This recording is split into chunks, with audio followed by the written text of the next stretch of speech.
الحمد لله والصلاة والسلام على رسول الله وأشهد أن لا إله إلا الله وحده لا شريك له وأشهد أن سيدنا محمدا عبده ورسوله اللهم صل وسلم وبارك على سيدنا محمد النبي الأمي وآله وصحبه أما بعد. My dear children, my dear brothers and sisters, Assalamu alaikum wa rahmatullahi wa barakatuh. Today, inshallah, we'll continue the story of Yusuf alayhi salatu wassalam from chapter 12 in the Quran. We stopped last week at verse number 8 when the brothers of Yusuf decided to have a meeting among themselves to find out how can they get rid of Yusuf so that the full attention of their father will be turned towards them. أعوذ بالله من الشيطان الرجيم بسم الله الرحمن الرحيم إذ قالوا لا يوسف وأخوه أحب إلى أبينا منا ونحن عصبة إن أبانا لفي ضلال مبين. They said, truly Joseph and his brother are loved more by our father than we, but we are a goodly body. Really, our father is obviously in error, clearly mistaken. And as I mentioned last week, the love which Jacob had for his younger children were because they needed more attention than the oldest ones or the elders. And I mentioned the say by a Bedouin who had so many children, and he was asked, which one of them do you love most? And he said, the youngest until he grows up. And I know, my brother, I know the funeral, yes? I know, yes, I know. Thank you. The youngest until he grows up, and the sick until he recovers, and the one who is away until he returns. So we have to be very careful in the way we show our love to our own children in order not to create any chance for jealousy between them. In verse 9, a suggestion was made by one of them to kill him. If you want to get rid of someone, kill him. Another one said, no, we shouldn't kill our brother.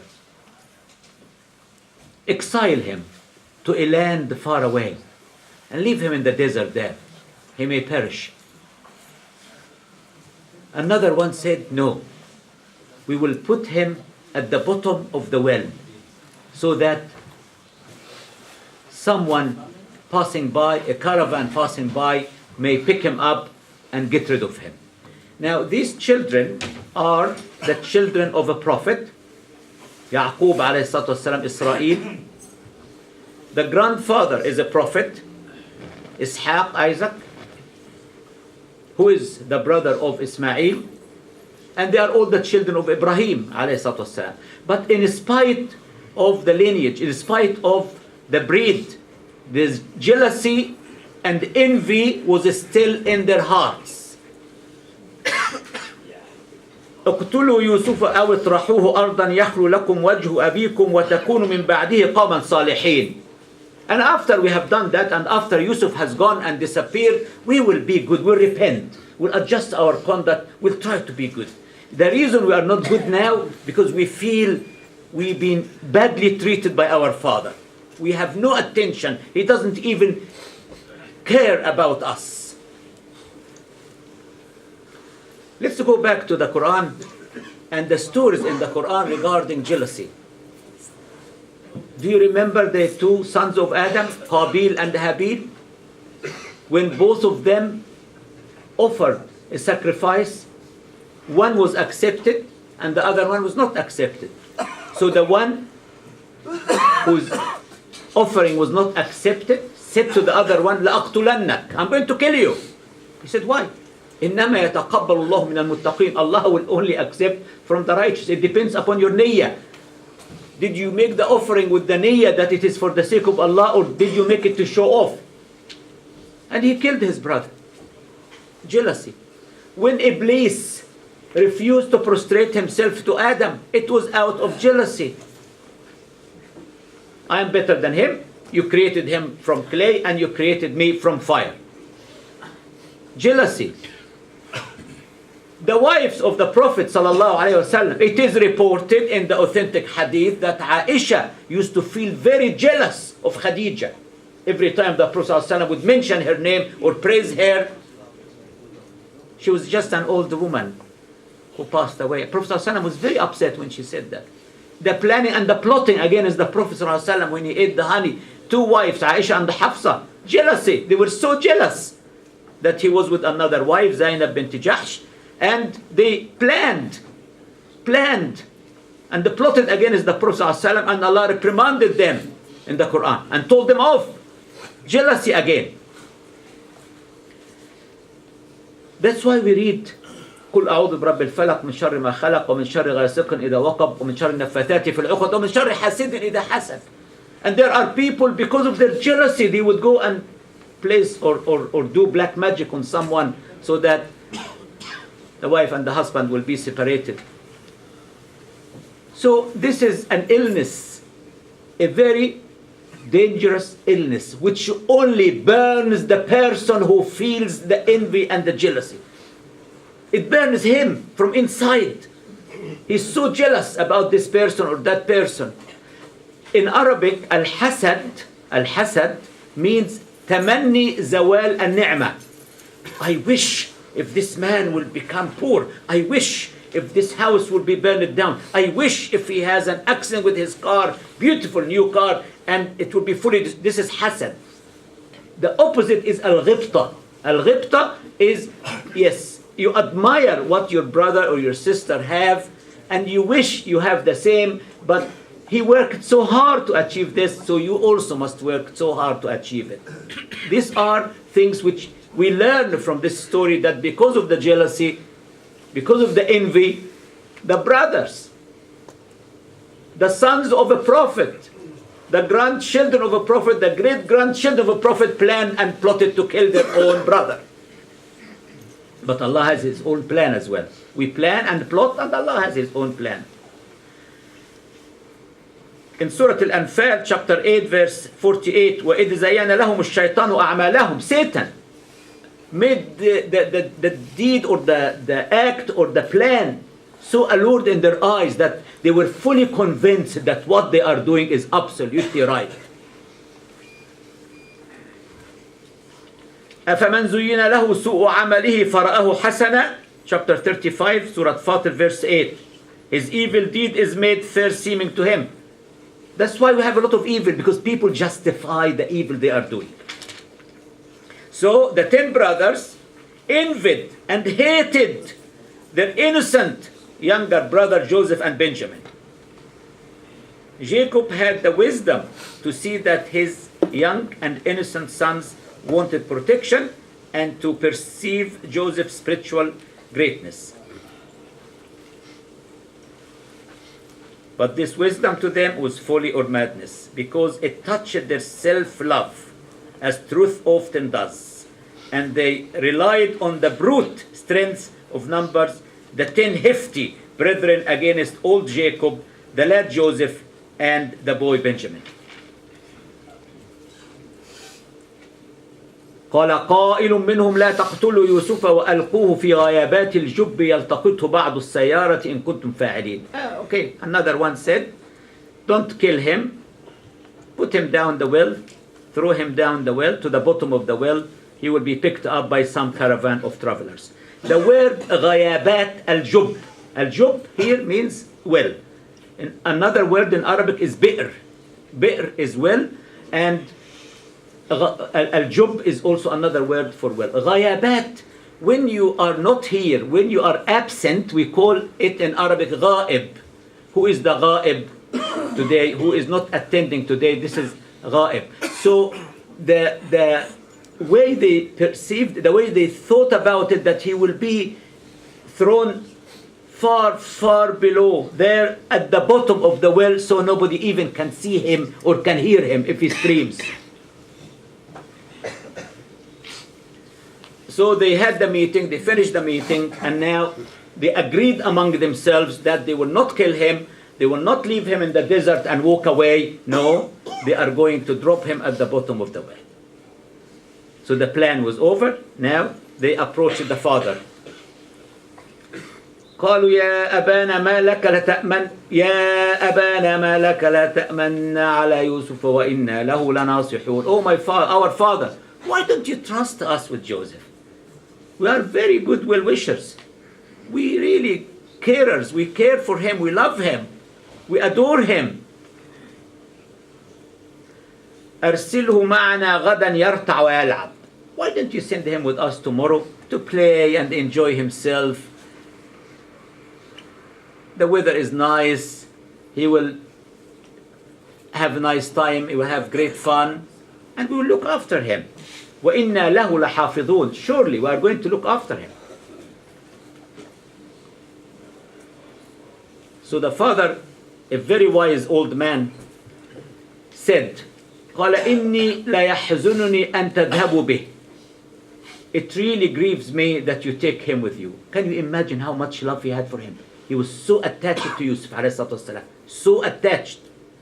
قال إني لا يحزنني أن تذهبوا به. It would indeed grieve me if you took him away with you. وأخاف أن يأكله الذئب وأنتم عنه غافلون. And my main concern that the wolf would devour him while you are not watching. The wolf would devour him while you are not watching. So was the wolf a real threat at that time in that area? Was it really a concern? Maybe it was a concern. The response was immediate. قالوا لئن أكله الذئب ونحن عصبة إنا إذا لخاسرون. Oh my goodness, if the wolf would eat him and we are such a big gang, strong people, sure, we will be the losers. How can you think of such a thing? We will protect him. We'll look after him. We'll care for him. فَلَمَّا ذَهَبُوا بِهِ. The father agreed to let Yusuf go with them.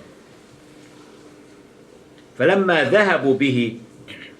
When they took him, وَأَجْمَعُوا أَن يَجْعَلُوهُ فِي غَيَابَاتِ الْجُبِّ. And they all agreed among themselves to put him at the bottom of the well. Allah subhanahu wa ta'ala informed Yusuf alayhi salatu wassalam, وأوحينا إليه لتنبئنهم بأمرهم هذا وهم لا يشعرون. We revealed to Yusuf that one day you shall tell them of this deed of theirs when they do not realize who you are. So Allah subhanahu wa ta'ala gave Yusuf comfort to assure him that whatever he's going to go through, Allah will be with him all the time. Because from this moment in his life, he's going to go through great tests and trials until he becomes at the end, until he will be victorious at the very end of his life.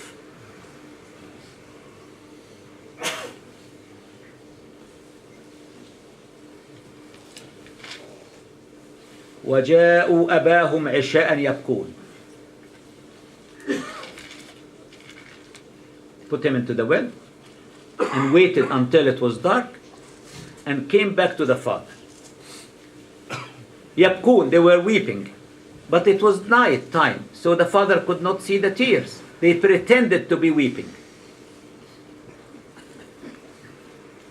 They were smart because they came in the evening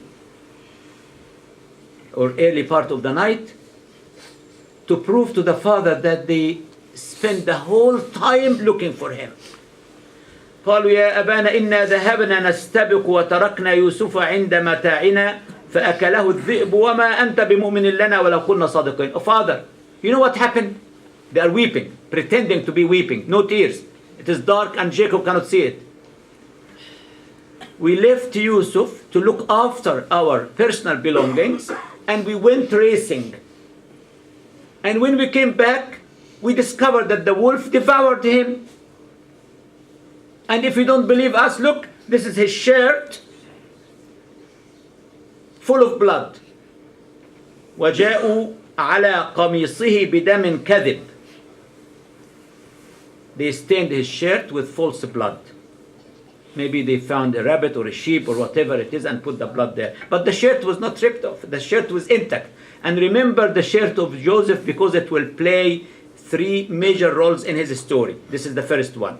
They brought a shirt which was intact, and they stained it with false blood to convince the father that it was the wolf who devoured him. And we always say in Arabic, when someone accuses someone of something, and we say he is innocent like the wolf from the blood of Jacob, of Yusuf. Because if you accuse someone of committing something he didn't do, exactly the same, in the same way, they accused the wolf of devouring him, and the wolf didn't touch him. And they said to the father, وَمَا أَنْتَ بِمُؤْمِنٍ لَنَا. We know that you will not believe us, even if we are telling the truth. He knew that they are liars. He knew this. And they were saying, we knew that you will never believe us, even if we are telling the truth. Now what was the response of Jacob? Now he lost his son. He lost his son. The old man lost his son, the most beloved one. So painful. You will only feel this if you have young children, very young, and you are very old, or you have grandchildren, and it is the pain which you experience when you lose someone. And our hearts and our minds with the family today, we are having a funeral after the first prayer who lost their little one, and it is so painful. May Allah subhanahu wa ta'ala give them patience and perseverance and shower them with His mercy and blessings and reward them for their calamity. It is the hardest test when you lose your own children. And Jacob lost his son. He knew that the son is going to come back because of the vision which Joseph saw. But it is the pain. He doesn't know where is he. What is he doing? Who is looking after him? So painful. قال بل سولت لكم أنفسكم أمرا.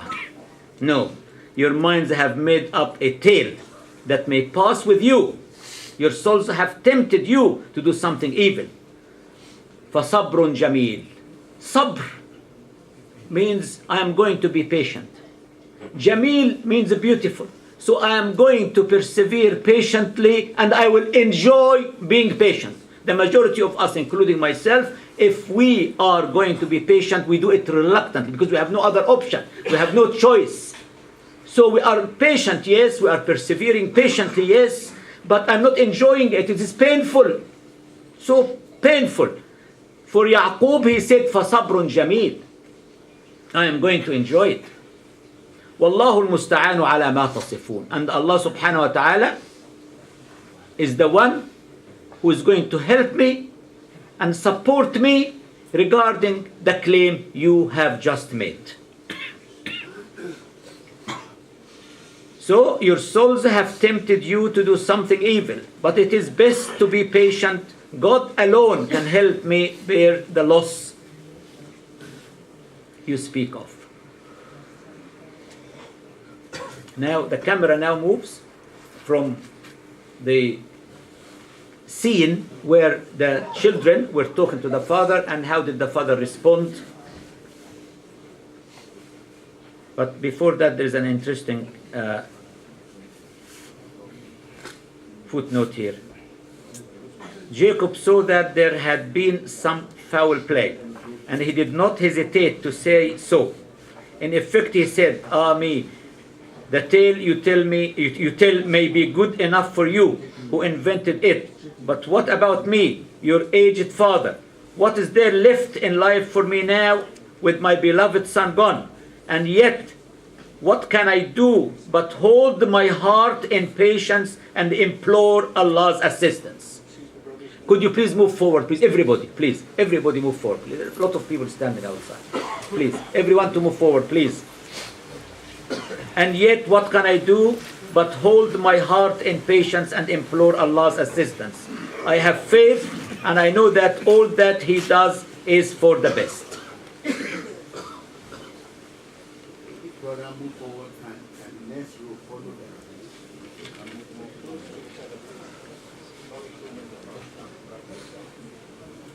Now the camera moves to the well. A caravan is approaching, and normally they said the route to Egypt from the land of Canaan. So they stop at this well and they try to get water, but the well was dry. Otherwise Joseph would have drowned. The well was dry.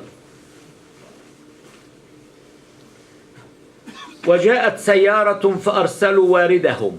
So a caravan came. So they send the man who is responsible to get water for them.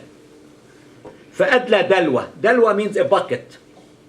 So this man came and dropped the bucket into the well. And Joseph clung to the bucket. And when he got him up, he looked at him, a very beautiful young lad. He said, Ya Bushra, what a good news, what a great news. هذا غلام, this is a young lad. وأسروه بضاعة. أسروه means they immediately hid him in the one of the baskets or somewhere. They covered him so that nobody would see him. They thought he was a slave who ran away. So they didn't want to lose such a great treasure. وأسروه بضاعة والله عليم بما يعملون. And Allah knew well what they were doing.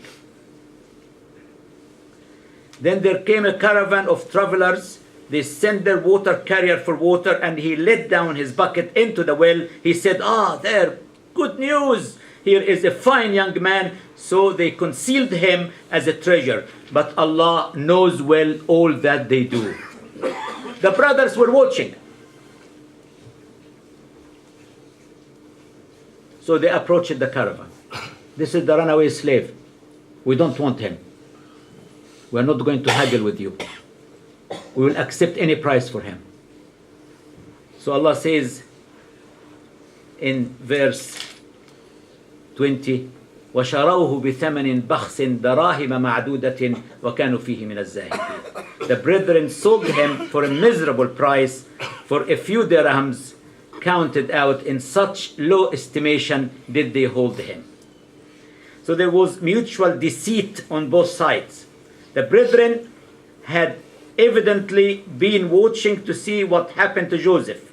When they saw the merchants take him up and hide him, they came to claim his price as a runaway slave, but dared not haggle over the price, lest their object to get rid of him should be defeated.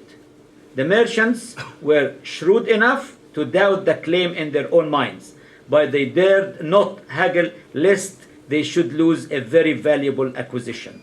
And so the most precious of human lives in that age was sold into slavery for a few silver pieces. I'm going to stop here, and next week inshallah we'll continue the story together inshallah. قل قولي هذا واستغفر الله لي ولكم ولسائر المؤمنين فاستغفروا انه هو الغفور الرحيم. فين ابو ايمن؟ ابو ايمن. السلام عليكم.